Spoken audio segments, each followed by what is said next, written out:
Siyakulotshisa begodu siyakwamukela ehlelweni lethu ungubani njenganyana sihlezi nengoho nje sihlezi noMrhali ongakabongwa. Babu Sibanyoni kulithabo godi ukuthi siragele phambili ngenkulumo yethu. Ngibawa ukuthi ke sibuyele lapha efundweni nakho kancane. Kwakufikela nini ukuthi ube liGcwetha? Kwaba yinto ethoma usesemabangeni aphezulu namkha? Kwangifikela ngoba ngathi ngisesemncane umntana kadadewethu achayiswe imodere. Kwafanele ukuthi ngiye station sesipholisa ngiyobhalisa istatement ekuthiwa iaffidavit. Wawuyazi ngaleso sikhathi ukuthi kuyini? Bengazi ukuthi kuyini. Kodwa na ke sengise mabangeni elukhanyisweni high school. Kwase kufika kimi ukuthi ngifuna ukwazi ngokunabileko ukuthi umthetho lo usebenza bunjani. Kwase ukuthi nase ngiceda umatric kwase kufika ke omunye umtoliki wase khotho yase Witbank ethi uzofuna lapha esikolweni ukuthi bobani abafuna kuba botoliki. Ngabona ukuthi ukuba umtoliki kuhlanu kokuthi ngiyokwazi ukuthi yini umthetho. Kwamambala ke ngase ngiba umtoliki ke lapha na eWitbank. Ngaragela phambili ke solo ngitolika zange ngihlale isikhathi eside ngoba nakhabe aye elefini nakabuya elefini ngayofuna omunye umsebenzi ngiwuzwile ukuthi kunamagcwetha afuna ukubandula umuntu onzima ufuna ukuba umtoliki. Ngahlala kiwo ngatholakala ukuthi awa solo abangibhalisi ukuthi ngithome ukwenza ama articles ngamanye amagama ukubandula ukuthi ngizoba liGcwetha ngelinye ilanga. Ngagcina sengisukile khona ke sengiya ukuyosebenza kwaCommissioner.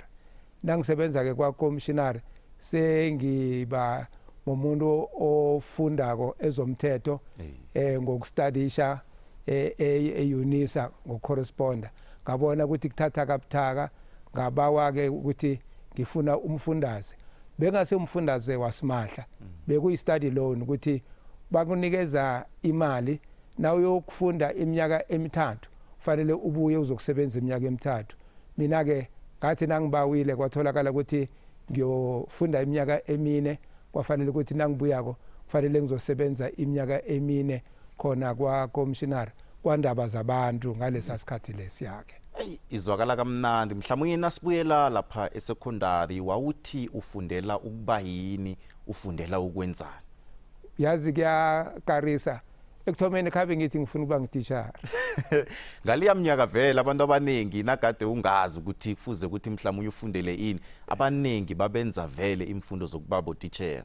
Kwamambala noma uya emabangeni amaphezulu euniversity kwakwaziwa ukuthi uyofunda iBA wenza enye into ecadi bakubuza ukuthi ngesixhosa uyoyika ntoni leBA ezwe umntana kamakhelwane lapha yana ezoba utishara ngokuhamba kwesikhathi. Kufana nomhlahlandlela. Umhlahlandlela ke ukuthi nakufundwako bekufundelwa kakhulu ukuthi kuba utishara. Bekangekho amathuba okwenza izinto eziningi ukuthi uzawufunda ezomthetho ube liGcwetha. Bekufanele ukuthi wazi ukuthi ukhe wabona abantu umuntu onzima aliGcwetha ufuna ukuhamba enyathelweni zakhe ufuna ukufuza yena. Bekade ke utholakala ukuthi bebangekho abantu bengabatsho ukuthi ngifuna ukufana nozibani banyana kuye oliGcwetha. Usaphethe indaba yobuGcwetha nje vele kula khona ngikufuna khona. Yakhamba ke iminyaka waceda amabanga aphezulu waya efundweni ephakemeko namhlanje singatsho ukuthi iuniversity life. Wafike wenzani lapho wafundelani? Ngafike lapho ngafundela ke ukuthola isiqu sobuGcwetha ekuthiwa yi-BProc. Legama le-BProc lesiLatin Baccalaureus Procurationist Bachelor of Law. Leminyaka emine. Ngithe nangilibonako igama eli ngazibuza ukuthi iBProc degree ihluka kanjani neLLB? Ihluka ngokuthi ekadeni bekufanele ukuthi ngaphambi kokuthi wenze iBachelor of Laws egcina ngo-S kufanele kube khona i-junior degree. Mhlambe uthatha yona iBProc or uthatha iBjuris. iBjuris bengakwenza ukuthi ube umtshutshisi egcineni ube magistrate. Kodwa nake iBProc ngeyokuthi uzoba liGcwetha elizijameleko elona ngokwalo. Sakhulumisa indaba yokuzijamela sele ufundile uliGcwetha umsebenzi wakho ebuGcwetheni waraga wachinga kuphi mhlawumnye wathola umsebenzi ndawana namkha wazijamela njengomhlahlandlela ochoko weBProc degree. Kwababudisi kakhulu ngoba ngalesa sikhathi bekunomthetho ovimba abantu ukuthi bangasebenzi emadrobheni. Sengitholile iziqu zokuba liGcwetha, sengilitholile neoffice endaweni yaseBronkhorstspruit. Kwafanele ukuthi ngithole imvumo kwakuthiwa i-exemption permit ekade kufanele ukuthi uvunyelwe ukuthi uzawusebenza edrobheni endaweni la kwaziwa khona ukuthi usebenza amakhuwa. So ke ngabona ukuthi kuyarada kakhulu and kusaba khona indlala. Ngagcina ke sengithi ngiliGcwetha njena ngayokusebenza ku Radio Ndebele esele kuthiwa ikwekwezi FM njenganjena. Ngisebenza ngingumhathi ngiliGcwetha. Wawuhlezi esitulweni engihlezi kiso mhlawumnye ngaphambi kokuthi ke ufike ku Radio Ndebele iuniversity enafunda kiyo yayiyini ibizo lakho? I-University of Zululand ongoye kwaDlangezwa.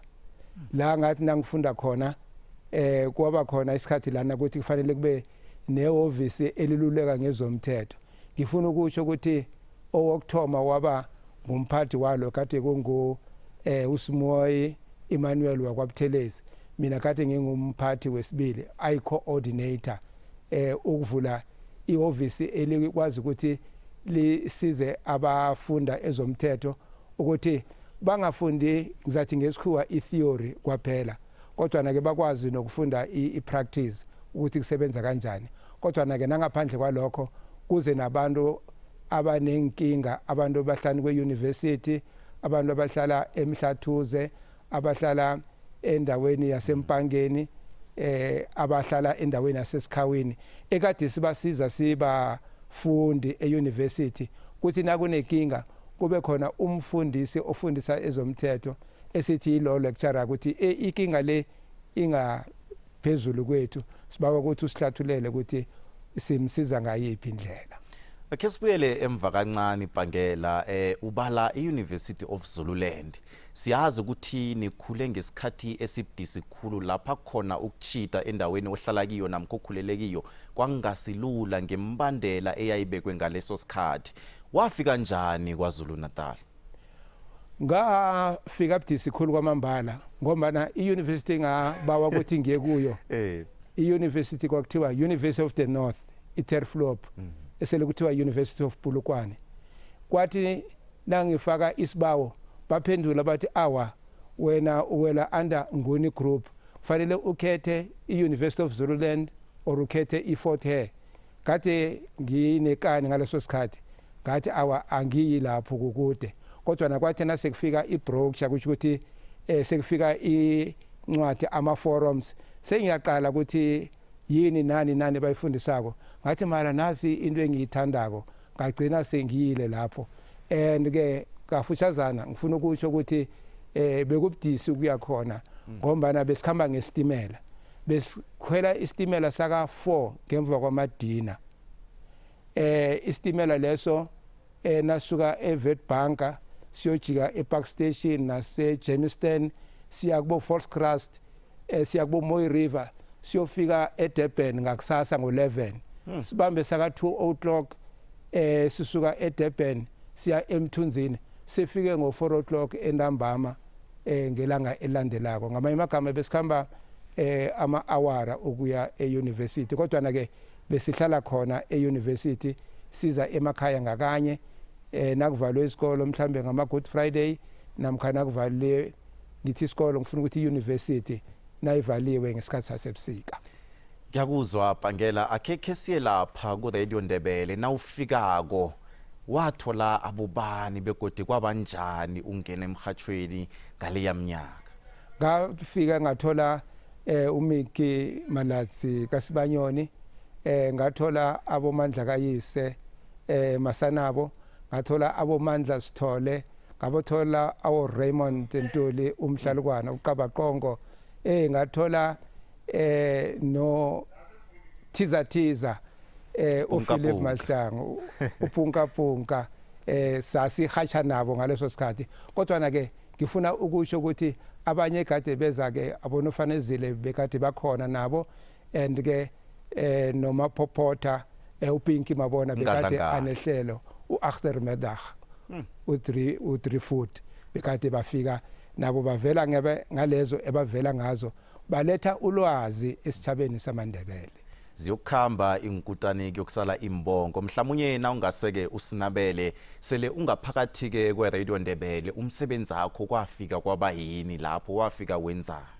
safike sabandulwa kokuthoma bewungayi emoyeni ungakabandulwa sibandulwa ngabaphathi and nangifika ke kwaseke kuba khona ke ukuthi ngelinye ilanga bangifaka emoyeni ngimemezela abahlongakeleko iphimbo lami bathi iphimbo eliphasi likhuluma kahle ngokuthi elizithobileko sibika ukuhlongakala kokazibani bani bathi nali lifanele ihlelo elinye ebanginikela lona ihlelo lezekolo kade liba khona ngosondarha elithi umuntu lo ngubani VS Remains labe ukade ufundisa khona isifundo esithize bese uyabuza ke ukuthi ngubani lo engikhuluma ngaye kodwa nake khona nehlelo labantu abatsha bekade balithanda kakhulu abafundi zikhethele lapho kade babhala khona ama-postcards akhetha ingoma ezihlanu mina bese ngiyawahlanganisa ama-postcards la ngibone ukuthi ngiziphi ingoma ezivela kakhulu ebese ngibadlalela zona ingoma lezo bekade lidume kakhulu ihlelo elithi zikhethele lokho ke kuyasitshela ke ukuthi umhatsho ukhambe kangangani ekusungulweni kwawo bekufike namhlanje amahlelo lawo abantu abatsha namhlanje sisenawo i-State Your Mind kanye ne-Teen Zone mlaleliwe kwekwezi FM nangambala siditshe naye mhatshi wokuthoma olivula ndlela emhatshweni ikwekwezi FM isese yiRadio Ndebele ikulethela ubuhle obunethabo siza kubuya godu